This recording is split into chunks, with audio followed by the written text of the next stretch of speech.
जय हिंद दोस्तों, मैं बड़ा स्वागत करता हूं आपके अपने यूट्यूब प्लेटफॉर्म पे।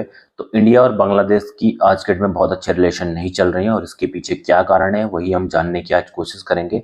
सबसे पहले तो अभी recently United nation general assembly की जो मीटिंग हुई है न्यूयॉर्क यूएसए में, तो वहां पे जो है इंडिया के प्राइम मिनिस्टर नरेंद्र मोदी जी ने भी पार्टिसिपेट किया और दुनिया भर के तमाम लीडरों के साथ उन्होंने मुलाकात की। जो बाइडेन के साथ, जो कि यूएसए के प्रेसिडेंट है, उनके साथ मुलाकात हुई है।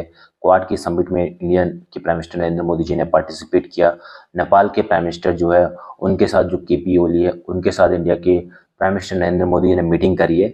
और बिजनेसमैन जितने भी बहुत सारे सीईओ थे, लाइक चाहे सुंदर पिचाई, उनके साथ भी इंडिया के प्राइम मिनिस्टर नरेंद्र मोदी जी ने मीटिंग करी है। लेकिन एक चीज़ बहुत ज़्यादा न्यूज़ में थी कि क्या इंडिया के प्राइम मिनिस्टर नरेंद्र मोदी जो है बांग्लादेश के जो नए प्राइम मिनिस्टर, जो इंटरनल प्राइम मिनिस्टर बने हुए हैं, उनके साथ मुलाकात करते हैं या नहीं। तो जो बांग्लादेश के जो मोहम्मद यूनुस, जो उनके अभी टेम्पररी प्राइम मिनिस्टर है, तो उनके साथ इंडिया के जो प्राइम मिनिस्टर नरेंद्र मोदी जी ने, उन्होंने वन टू वन कन्वर्जेशन करने के लिए मना कर दिया। अब इंडिया और बांग्लादेश के रिलेशन जो है आज के डेट में बहुत अच्छे नहीं चल रहे हैं। यही रीजन था कि इंडिया के प्राइम मिनिस्टर नरेंद्र मोदी जी ने उनके साथ मीटिंग नहीं करी है। अब इन सब की खराब होने के पीछे जितने भी रीजन थे उनके ऊपर हम बातें करने वाले हैं। सबसे पहला रीजन तो जो इंडिया और बांग्लादेश के बीच में खराब होने का है वो है कि अभी कुछ टाइम पहले वहाँ पे बहुत ज़्यादा क्राइसिस चल रही थी और शेख हसीना जो वहाँ की पहले प्राइम मिनिस्टर थी, अभी जो है वहाँ पे नए प्राइम मिनिस्टर आ चुके हैं। तो उसके बाद जो वहाँ पे हिंदूज जो वहाँ पे रह रही थी, माइनॉरिटी कम्युनिटी, उनके साथ काफ़ी ज़्यादा उनको प्रॉब्लम फेस करनी पड़ी। तो जिसकी वजह से जो है इंडिया की रिलेशन जो है कुछ हद तक जो है बांग्लादेश के साथ खराब हुए। पहला रीज़न तो ये है।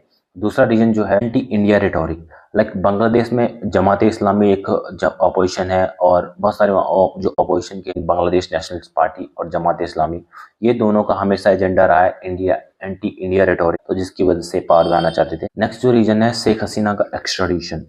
शेख हसीना जो है बांग्लादेश की प्राइम मिनिस्टर थी और उसके बाद वो भाग के इंडिया आ गई है।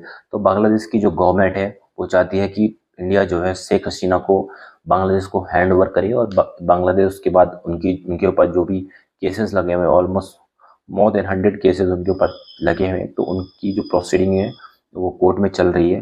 तो उसके लिए शेख हसीना को इंडिया जो है बांग्लादेश को सौंप दे। तो इसके लिए जो है काफ़ी रिक्वेस्ट बांग्लादेश के द्वारा की जा रही है, लेकिन अभी इंडिया इस बात को सुनने के लिए सुनने से इनकार कर। नेक्स्ट जो है एक होती है मेगाफोन डिप्लोमेसी। लाइक बांग्लादेश की जो गवर्नमेंट है वो छोटी छोटी बातों को लेकर प्रेस में बोलना शुरू कर दे रही है कि इंडिया के साथ हमारी ये प्रॉब्लम है, वो प्रॉब्लम है।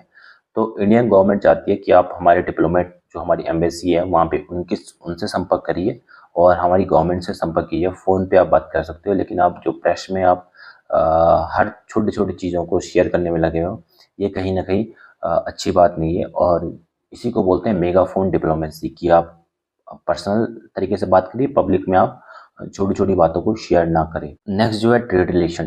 ट्रेड रिलेशन को लेके भी इंडिया और बांग्लादेश के बीच में काफ़ी प्रॉब्लम चल रही है, क्योंकि इंडिया की जो शेख हसीना गवर्नमेंट थी उस टाइम पे इंडिया ने बहुत ज़्यादा इन्वेस्टमेंट बांग्लादेश में कर रखा है। लेकिन अभी वहाँ पे नई गवर्नमेंट आ चुकी है, तो उसकी वजह से इंडिया को बहुत सारी प्रॉब्लम का सामना करना पड़ रहा है, क्योंकि जो वहाँ पे नई गवर्नमेंट आ रही है वो हर ट्रेड, जितने भी इंडिया के बिजनेसमैन के द्वारा ट्रेड शेख हसीना के द्वारा के साथ किया गया, शेख हसीना गवर्नमेंट के साथ किया गया, उसको सारे रिव्यू करने में लगे हुए हैं।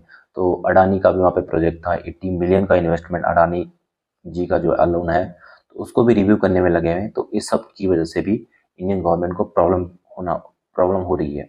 नेक्स्ट जो है काफ़ी सारे जियोपॉलिटिकल एक्सपर्ट जो है वो इंडिया को इस तरह से बोल रहे हैं कि इंडिया की गवर्नमेंट ने सारे जितने भी एक्स थे, बेसिकली जितने भी एक ही बास्केट में रखे। लेकिन हमने कभी भी जो वहाँ की अपोजिशन थी, अवामी लीग और बांग्लादेश नेशनलिस्ट पार्टी, ये अपोजिशन थी, हमने इनको कभी इंपॉर्टेंस नहीं दी। हमने सिर्फ शेख हसीना गवर्नमेंट जो थी उसको ही इंपॉर्टेंस दिया, उसी से बात किया। अपोजिशन के साथ हमने कभी भी इंडिया ने बात नहीं करी। तो इंडिया को अपोजिशन के साथ भी बात करनी चाहिए थी, ये बहुत सारे जियोपॉलिटिकल एक्सपर्ट बोल रहे हैं। ये हमारी सबसे बड़ी गलती हुई है हमसे। एक और जियोपॉलिटिकल जो एक्सपर्ट है वो एक और बात को रेज करने में लगे हुए हैं कि इंडियन की गवर्नमेंट जो है उनको जमात इस्लामी के साथ भी बात करनी चाहिए, क्योंकि जमात इस्लामी का जो स्टैंड है वो कम्प्लीटली इंडिया के अगेंस्ट में रहता है। और उसका पीछे रीजन सबसे बड़ा ये भी है क्योंकि इंडिया की गवर्नमेंट कभी भी जमात इस्लामी के साथ बात करने के लिए तैयार नहीं है होती है। तो इंडियन गवर्नमेंट को जमात इस्लामी जो एक बहुत बड़ी पावर है बांग्लादेश में, उसकी उनकी बात को लोग सुनते हैं और फॉलो भी करते हैं। तो हमें जमात इस्लामी के साथ ही बात करनी चाहिए। ये इंडिया के जियोपॉलिटिकल एक्सपर्ट गवर्नमेंट को सजेशन दे रहे हैं। तो ये सब रीजन थे जिसकी वजह से जो है इंडिया की गवर्नमेंट ने जो है बांग्लादेश की गवर्नमेंट के साथ बात करने से मना कर दिया।